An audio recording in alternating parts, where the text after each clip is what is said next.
Thank you so much. Incidentally, Mr. President, I mentioned to you that the candidate of the APC, Senator Bola Ahmed Tinubu, was meant to be here.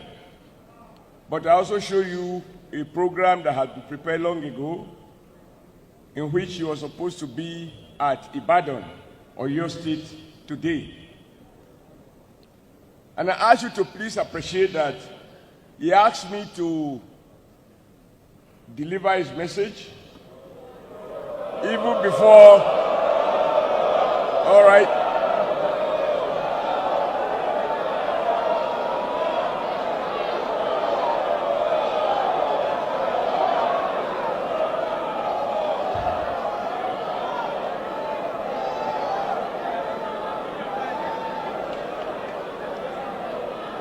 Hello. Let me assure you,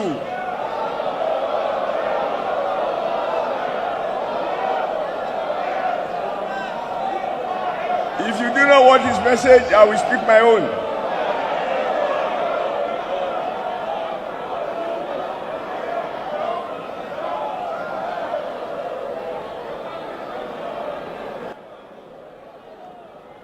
Then I will speak to you as former president of Nigeria Labour Congress.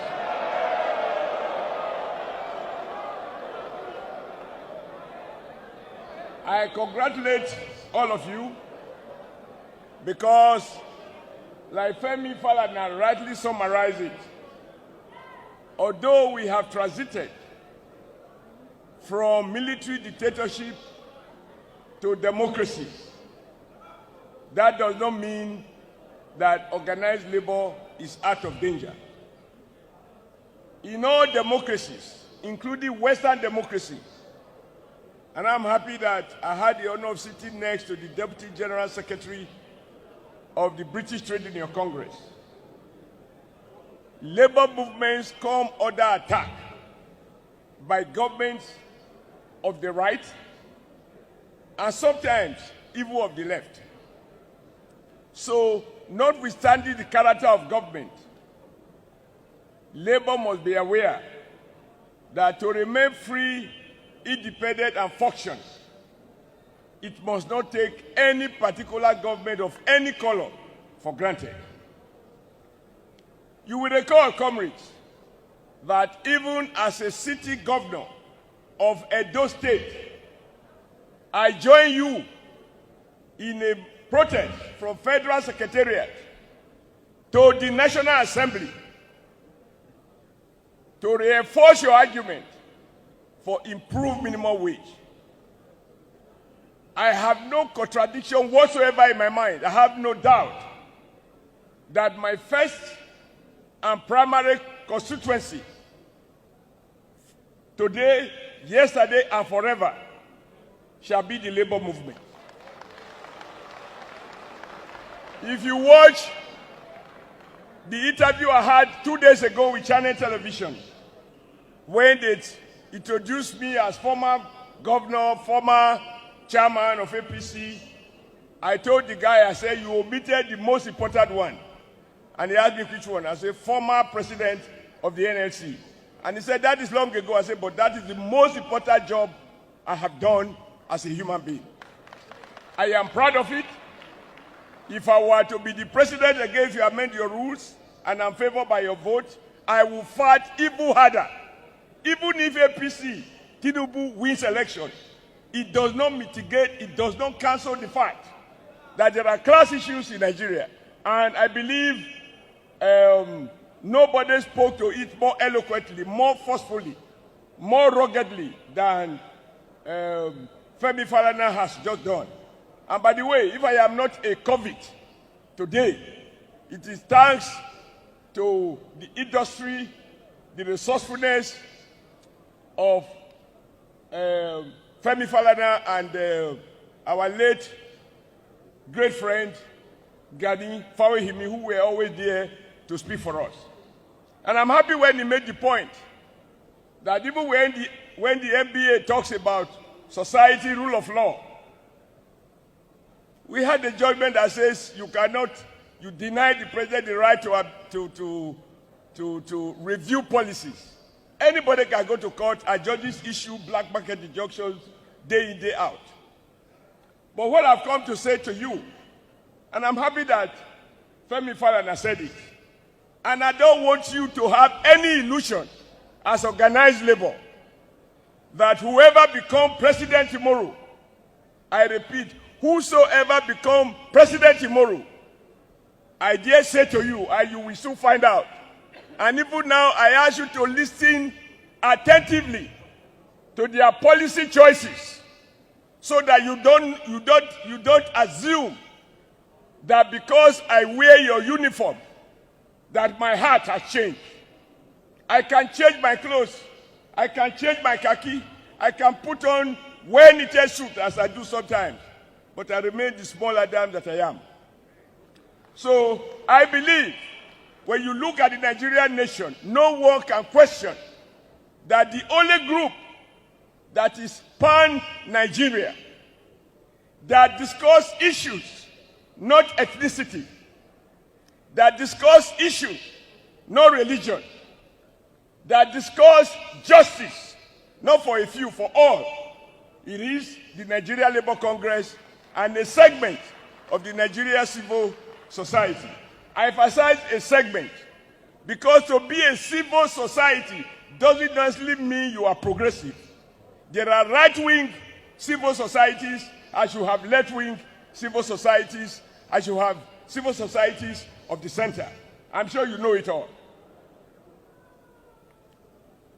3 days ago, and I'm not saying this because you are here, I said the challenge we face is for anyone to think that by virtue of the fact that he has been elected or he has been appointed and he has the power under the law to take certain decisions, he must worry not only about the legality of a decision, but the legitimacy of that decision. I was trained as a young trade union leader.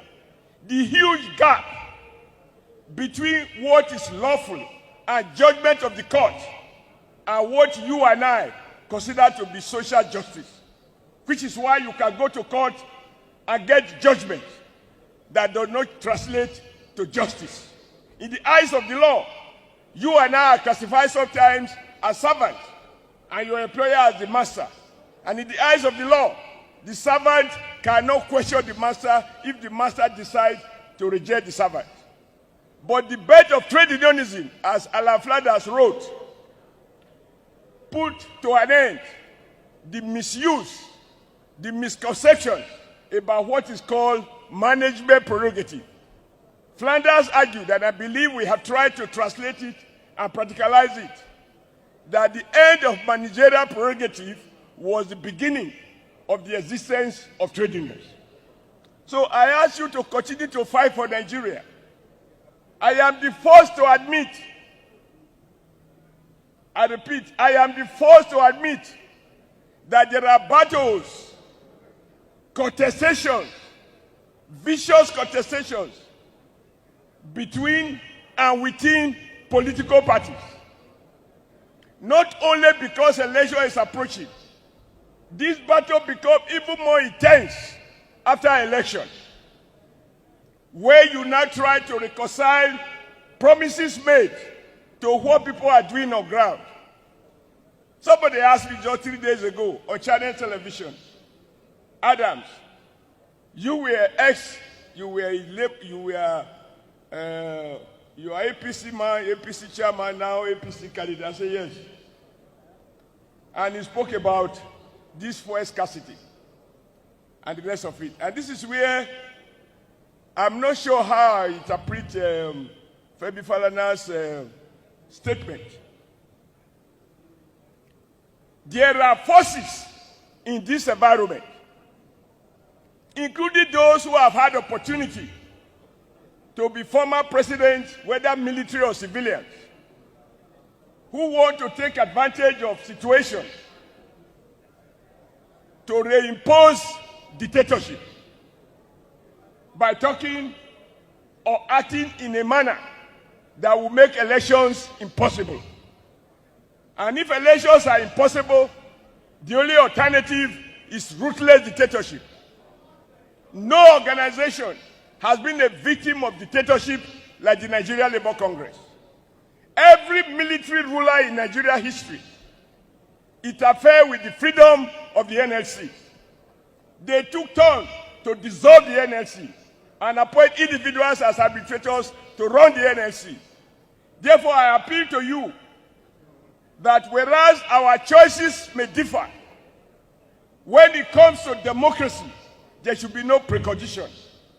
No one is too good to impose himself as a ruler of Nigeria. We don't want benevolent leaders. We want those we can elect and we can recall, following the rule of law.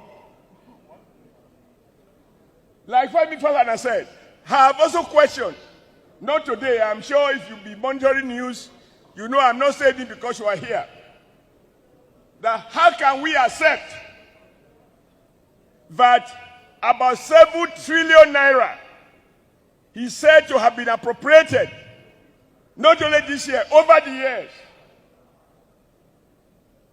to subsidize fuel, petroleum products. But even to use the word fuel now, we have to be careful.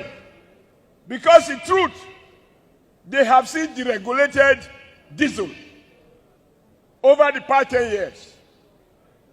And as we speak, diesel costs about 800 naira a liter, depending on where you are. Probably costs more or probably a little less. And I paid 1,000 naira for a liter of PMS only last week.